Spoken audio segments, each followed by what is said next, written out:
On today's show, why the LA Clippers should run it back and why blowing it up is a mistake. Going to be having a feature from a certain Optimist Dime to talk about the positives of running it back on today's Locked On Still in Cancun Clippers.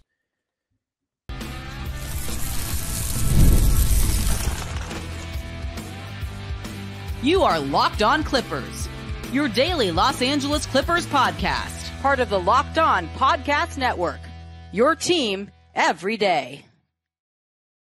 Yes, sir, you are locking in with the Clips. Thank you for making Locked On Clippers the first listen of your day, your team every day. I'm your host, Darian Vaziri, born and raised in LA and just finished my 19th season as a Clipper fan. You can also follow me on Twitter and Instagram at DimeDropperPod and subscribe to my own YouTube channel, Dime Dropper, for even more LA Clipper and LA sports and NBA content where I'm going live to talk about all the playoff games. And Locked On Clippers is free and available wherever you get your podcasts, including YouTube, where I want you to let me know what you think of my case for the Clippers to run it back and why it would be a mistake to blow it up. Now, before we get started, this episode is brought to you by PrizePicks. PrizePicks is the best daily fantasy sports platform in North America with more than 3 million members. All you got to do to get in on the action is download the app today and use code LOCKEDONNBA for a first deposit match up to $100. All right, so I know what you are all probably thinking. Aren't you the guy that wants to go a different direction? You've kind of been anti-running it back and all that. Absolutely, but I figure that part of me being the host of this show is to give you guys multiple perspectives. So today I am going to transform into not Optimus Prime, but Optimist with a T Dime. So today, for the rest of the episode, I am going to be putting on the face of, how do I describe this person? I would say this would be the kid version of me that had this optimism about the Clippers that, like a lot of Clipper fans have, that's just like, no matter what, we still got a chance. There's always hope. So this is what I'm going to do. All right? In 3, 2, 1. All right, so let's talk about why the Clippers should run it back. And it starts with Kawhi Leonard. Now, let's be real. Everyone's talking about his health, this and that. But you know what I think? It's just bad luck. What would we look like if we got rid of Kawhi Leonard and in typical Clipper fashion, the guy starts performing for another team in the postseason and magically stays healthy? It is very sad that we have to think of certain scenarios like that. But as a Clipper fan, that's really how it feels. It feels like sometimes, anything that can go wrong will go wrong. And Kawhi Leonard hasn't been able in the last 4 seasons to last a full playoff run, but the fact that he actually played 68 regular season games makes me optimistic that he can play 20 straight playoff games. I mean, I didn't think he could even play 10 straight games after last season, and he played 68 regular season games at a high level. And I emphasize high level. I mean, the guy is going to probably be awarded All NBA in the coming days. 24 points a game, 6 rebounds, and 4 assists on 52.5, 42, 88.5 splits.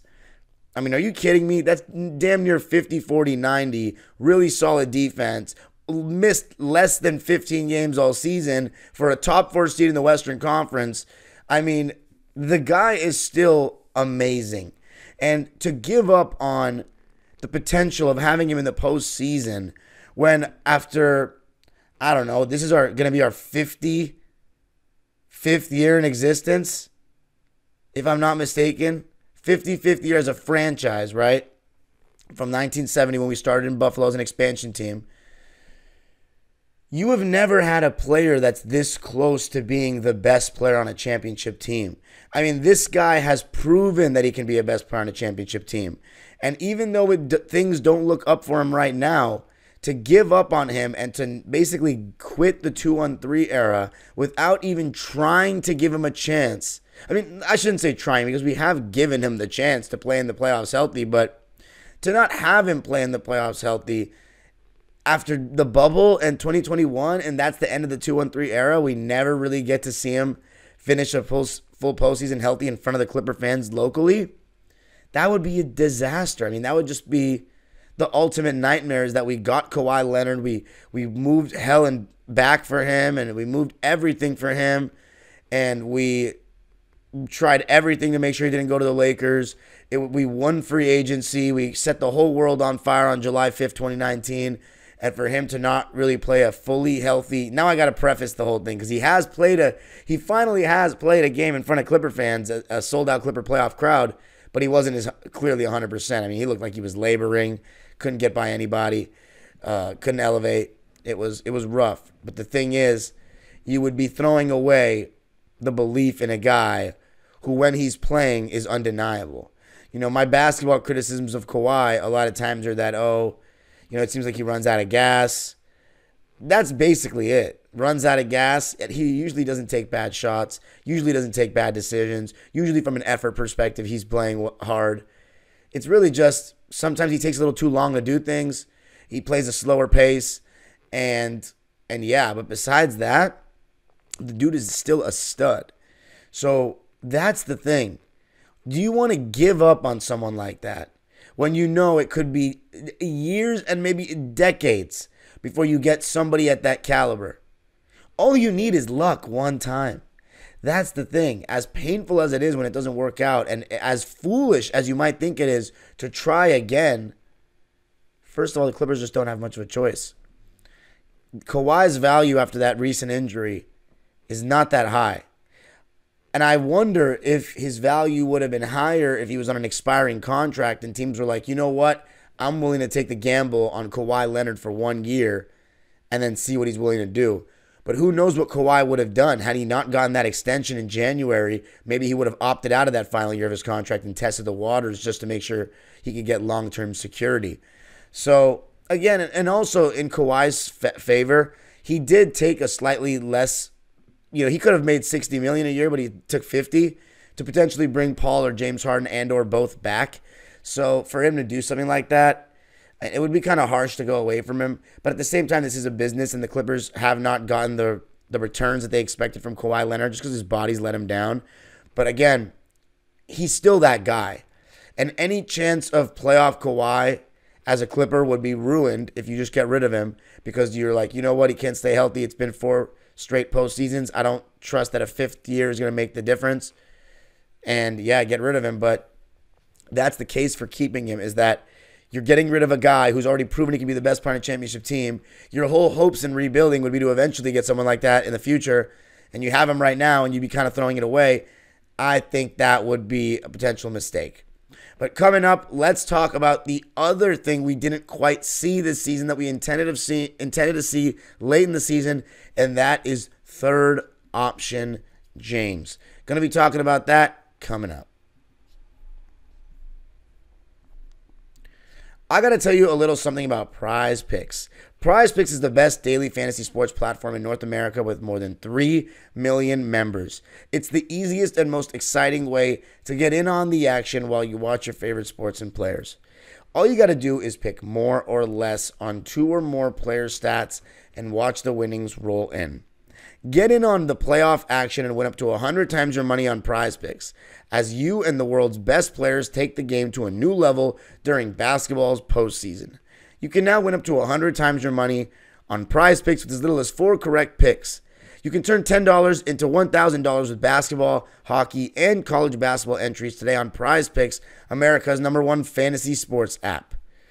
All you got to do is download the app today and use code LOCKEDONNBA for a first deposit match up to $100. Again, download the app today and use code LOCKEDONNBA for a first deposit match up to $100. Prize Picks. Pick more, pick less. It's that easy. All right, Optimist Dime here to talk about why the Clippers should run it back and why it would be a mistake to blow it up. And one of the reasons why is third option James. Now, here's the thing. James Harden did not play well in Game 5 at all. You can have an argument about how well he played in Games 2 and 3 that we lost. Same with Game 6 that we lost. But you know what I will tell you that we can all agree on? He was amazing in games 1 and 3. He was probably the best Clipper in this series. I would say Zubats was the best, just given the standard that we expect from him. But James Harden right after that, because I don't think Zubats really had many bad games. I think he had a rough second half of game 6, but James Harden to me had some bad games. But James Harden was the best of the stars, right? And the best of the future Hall of Famers. And we probably didn't expect that going into the postseason. So that, I mean, it doesn't make me think any differently of James per se, but it's like, okay, maybe he earned his contract. Maybe he earned another year. I mean, he was fairly professional throughout the season. He did emphasize the goal was to win games. He did play 72 games. And here's why I think it would be a mistake also to get to, kind of move away from this, is that the whole reason we got James Harden was not for him to be the leading scorer on our team in the playoffs, which is what he was. In the postseason, James averaged 21 points a game and 8 assists and 4.5 boards on 45% from the field and 38 from 3 and 91 from the line. Paul George just averaged 19.5 points on 41% from the field, 37 from 3 and 84 from the line. So legitimately worse in all 3 shooting categories and worse in the points department. The only category that's like just sticks out right now that I can see he did more of was steals and rebounds. But James Harden undoubtedly had a better postseason than Paul George. And the thing about James Harden was we brought him in to be that third scoring option. He would have the ball in his hands the most, but he was supposed to be the third scoring option, just like he was with KD and Kyrie. And in both seasons, after the 2012 season in Oklahoma City, where James Harden has been a third option. And you know what? I think Tyrese Maxey, I'm not sure who averaged more points last year between Tyrese Maxey and James Harden, but James Harden was clearly the second guy on that team and everyone knew it. So I'm not considering that. But in the 2 years that he's gotten a chance to be a third option, 2021 and now 2024, his other guys have gotten injured or he has gotten injured. So we haven't even really gotten to see if James Harden can win a championship as the third option. So again, to get rid of all that when we looked like the best team in the NBA for 31 games in December and January with that 26-5 stretch, let me just say this as a fan. There was a feeling at one point of the season where it felt like so much had to go wrong for us to lose, which is a feeling I've never had as a Clipper fan.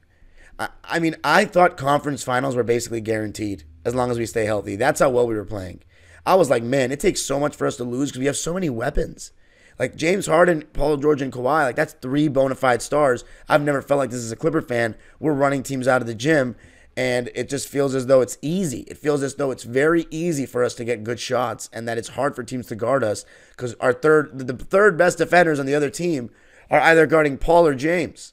So it legitimately felt like we could not be beaten at all. And it went from that to we're out in the first round and we had that slump in the second half of the season. But the thing that remains is that James Harden as a third option did not get a postseason to show himself. And the fact that he went through that slump late in the season and then in the playoffs he kind of revived and he got his 3-ball back, that makes me think that, you know what, maybe his legs can handle the course of a season and he can still perform pretty well in the playoffs. Now, will it be enough to win a championship?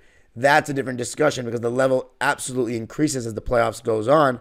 But I'll tell you what, the Clippers going a different direction, that won't get them closer to a championship than having third option James.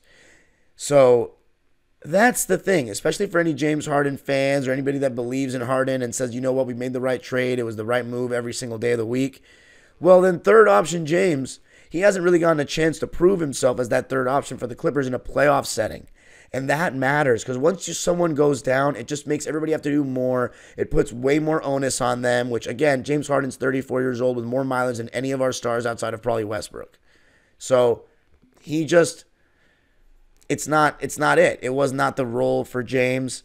And, given his regular season of 72 games played and averaging 17 points a game and 5 rebounds and 8.5 assists, I mean, he still had an all-star caliber season. The guy was still arguably the second best player on our team in the regular season. And throughout the season, I would say he was the second best player on our team because Paul George didn't do me any favors when making a case for him with that playoff performance. So third option, James, is something that the Clippers and Clipper Nation, we're always on board with James, you should believe in to a degree. Because, again, we go a different direction. We are saying, you know what? Championship is not close right now. And that's why I'm asking you in the comments, do you believe that this optimism I'm showing and trying to make the case for, is it believable? Do you think that this is what we should do? Am I making valid points here? Because if you blow it up, you're accepting, we're not close to a championship. The thing is, are we not close to a championship? I guess by round we're not, and Kawhi not being healthy we're not. But the whole thing is, if Kawhi is healthy, we aren't that far. We are a top 5 or 6 team in the league. Like, look, I'm watching the Cleveland Cavaliers, and I have a lot of respect for them. We're better than them. We are definitely better than them. And you know what? Apologies, Dallas. I think we're better than them too. I think when we're fully healthy, I think we're better than them too. I think we're definitely a top 7, 8 team in the league. I don't even think the Knicks are better than us. I think they have a lot of fight. But we waxed them during the regular. But that was before OG Anunoby, I will say. And he makes a huge difference. But I don't know. I take my odds. I take my chances against the Knicks. And I think we're better than the Pacers.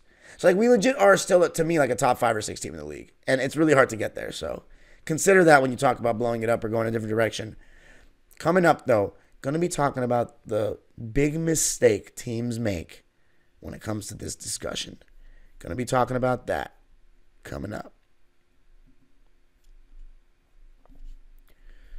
I got to tell you a little something about FanDuel. It's winner take all time in the NBA and NHL, and FanDuel's giving you a shot to bring home a big win of your own.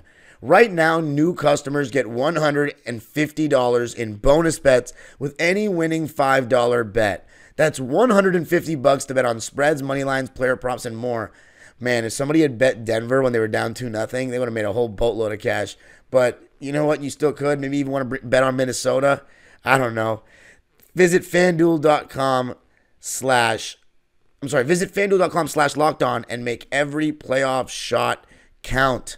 FanDuel, America's #1 sportsbook.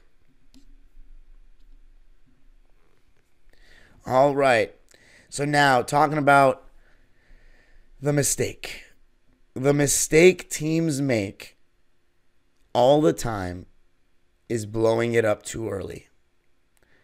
And what they do is they throw away a team that has a chance of making noise and has a player that's amazing, and they want to start from scratch in hopes of getting a player that could maybe one day be that amazing as the player they just gave up. So I think people need to understand, and I think teams need to understand, that for me, the only time you should blow it up or go a different direction is when you feel like your players, not just the team, the players at the top of your franchise have maxed out. So let me just give an example. The Atlanta Hawks got the #1 pick in the draft yesterday, on Sunday. And people are talking about they should trade the Trae Young and just start over with this #1 pick. First of all, it's not a great draft. So by the way, for the Clippers to not have our #1 pick, our first rounder this season, it's 26th and OKC owns it. But I don't think it's going to OKC. I forget which team I think it's going to. I think it might be Washington or something. But it's been traded around. It's not a big deal. I mean, of course, I would love to have the 26th pick in this year's draft, have any first rounders, but it's not a big deal to not have the 26th pick in this year's draft. It's not the end of the world, Clipper Nation, so don't worry about that. We do have the 46th pick, and I would pray that we can get something out of that, because I just want as many young players that can contribute as possible. But anyway, as the Rams said, F them picks. We're talking run it back, right? So the big mistake that teams make is to blow it up too early. So the reason I brought up Trae Young is this. I think the Atlanta Hawks would be making a huge mistake doing that, because Trae Young, this #1 pick, who it could be, Sarr, whoever they go for, they're only hoping they can be as good as Trae Young. You know what I'm saying? There's no guarantee they'll even be better, and it's not like Trae Young is 30. He's 26 or 25 years old. His best years are still ahead. If you think he can't be the number one on a championship team, okay, try to go out and get that number one. Don't just let go of a guy you think could be a number two on a championship team and just let him go for his prime. That would be an awful idea, in my opinion. People are saying the timelines won't add up and this and that. I don't think that number one pick that they're going to get is garnered enough to say you got to give him his own timeline. But my point is this. The Hawks, to me, would be making a mistake by blowing it up early. The Philadelphia 76ers, after the Kawhi shot in 2019, people were talking about they should blow it up. That would have been a huge mistake, even though they haven't won since. To get rid of Embiid, when he's been an MVP and stuff like that, it's just, instead of just retooling, that would have been a huge mistake. They ultimately made the right. What's funny is 2 years later after that, they had the number one seed in the East, and they had no business losing to Trae Young and the Hawks, so I was just talking about. But Ben Simmons had that debacle, and then Joel Embiid had some bad shots in the end of the games, stuff like that. But the point is, you can make the argument that the Clippers have maxed out. Their top guys are old, so that's why they should blow it up. The problem with the Clippers is that normally I would be saying that that's a good idea, but we don't own our first-round picks for the next couple of years. And we traded an extra one in 2028 for Harden. So we'd be rebuilding, and this is the situation, is that James Harden's a free agent, and Paul George can opt out of his deal and become an unrestricted free agent. So they could leave for nothing. The only guy we could trade is really Kawhi, and then if you want to start trading guys like Terrence and Zoo and Norm, well, what are you going to have left? You could try to trade all those guys for picks to get some picks back because we don't have any. But the point is the avenues of rebuilding are very slim for the Clippers. And as I said in the previous segments, you don't want to be that team that blows it up too early when these guys still can contribute and play high-level basketball. And then you end up like the Nets. You end up like the Nets where they're watching a mediocre product. They don't own a lot of their picks. For example, back to the draft on Sunday. The Nets pick is going to Houston, 3rd overall. So the Nets, for having that really bad season that they just had, they're not getting a first-round pick. I don't even think they have a pick in the draft, which is really, so they're in a very tough position. And it's because they went all for a big three with James Harden on it, funny enough. So the Clippers are in a similar boat. And so my point is, you say you want to blow it up, and then you're watching a team with 20 wins that's nowhere near a championship, and then you're like, man, I wish we were still talking about Kawhi load managing because at least we had a chance. Some people are going to say that. And if you're a Clipper fan that's been a fan as long as me, we experienced so many bad teams that weren't competitive. You really want to go back to that? And then another reason is the Intuit Dome.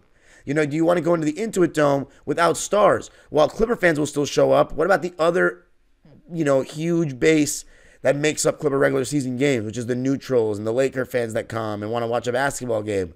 Will they be incentivized to watch Brandon Boston Jr. and Bones Highland and Zubats and stuff like that? I don't think so. I'm not sure. So there's so many reasons why blowing it up this early would be a mistake for the Clippers. You just don't want to blow it up too early for no reason. I will say, the Oklahoma City Thunder, though, I thought they were maybe blowing it up a little early. Paul George kind of forced their hand. He kind of requested that trade out of nowhere because Kawhi went to LA, and he's like, man, this is a better opportunity for me to win a ring. I don't believe that story for 5 seconds about how Westbrook called Kawhi to go team up, and then Kawhi said, hey, Paul, Westbrook's calling me. I want to play with you instead. I never believe that story, and from some people that are closer to Russ, I've heard that that's not true. It doesn't sound like Kawhi Leonard to go be like, hey, Paul, Russ is calling, go behind his back like that. And first of all, it doesn't sound like Russell Westbrook to ditch Oklahoma City like that. Everything I know about Westbrook and everything he showed in Oklahoma City, there's no reason to believe that he would have left. Paul George, I 100% believe he would have called Kawhi and said, yo, if Kawhi called him and said, yo, I'm trying to come, and he's like, you know what, I'll force a move. But I don't believe that Russ did that. So the Thunder actually paid off for blowing it up early. The Pacers, they kind of blew it up with that Sabonis team. Man, it is really sad what happened to Victor Oladipo, isn't it? They had a pretty decent team that looked like they were in a good direction after Paul George had been traded, and then it just never really panned out. It kind of just became Sabonis and Brogdon and Miles Turner. But they did a good job with blowing Sabonis up in that sense and then bringing in Tyrese Halliburton. So, yeah, and then the Kings, they got rid of Halliburton and got Sabonis. I know that's a little bit different because they were never really had a high that they blew it up from. The Utah Jazz blew it up after Donovan and Rudy. And, yeah, the thing is Donovan wanted to leave. So, Paul George, Kawhi, these guys, Harden, they don't want to leave. So, as far as the Jazz, I mean, I think they had no choice. So the thing is, you just don't want to blow it up too early. That's the thing. And especially with the fact that we just don't have much laid out for us to rebuild with. I don't know. But let me know what you think. Now it's going to go back to your regular host, Monday through Friday. All right. So hope you guys enjoyed Optimus Dime and his perspective of why we should run it back. Obviously, I'm still, very indifferent and do want a fresh, young direction. I think it is going to be hard to ask Kawhi Leonard to be healthy for an entire playoff run. I mean, if you guys are watching these playoffs, I mean, some of these series are really brutal and grueling, and that's what playoff basketball always has been. But it feels like they've allowed a level of physicality back the last 3 years that we didn't see from like 2016 to 2021. So it's good to see that. But let me know what you think of the episode. You can follow me on Twitter and Instagram at DimeDropperPod. Subscribe to my own YouTube channel if you want to hear my thoughts on the other teams in the playoffs on Dime Dropper. Hit the notification bell so you know every single time that a video is posted on Locked On Clippers channel. And subscribe on the channel. Let me know what you think in the comments. Remember, this is your place to find Clipper content throughout the offseason, 5 days a week. We're still grinding because we still love our team. The age-old proverb continues. Go Clippers.